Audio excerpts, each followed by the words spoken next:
Sa mga nais sumubok ng wakeboarding, may pwede nang dayuhin malapit sa Metro Manila para dyan sa water sport na yan. Alamin kung saan sa pagtutok na ito ni Chino Gaston.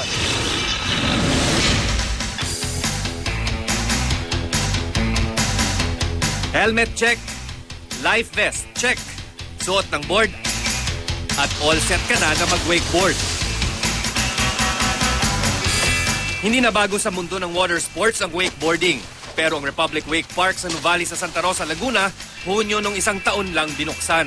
It's designed to be a place for wakeboarders, families, people who want to just enjoy water sports. The purpose about this cable here is to make wakeboarding accessible to the city.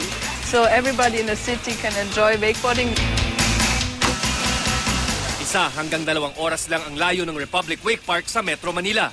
Sa halagang 250 piso ay makakapag-wakeboard na sa loob ng 1 oras. Ang mga first-timer, pwedeng sumalang muna sa beginner's lake bago tumuloy sa mas malaking pros lake. Ang mga pro naman, kaliwat kanang pwedeng mag-exhibition. Gaya ng ollie, back roll, handle pass, maging ang pagdaan sa mahabang rampang ito.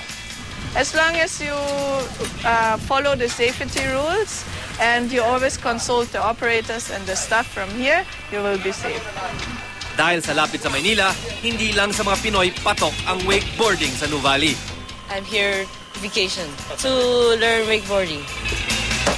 Chino Gaston, nakatutok, 24 oras.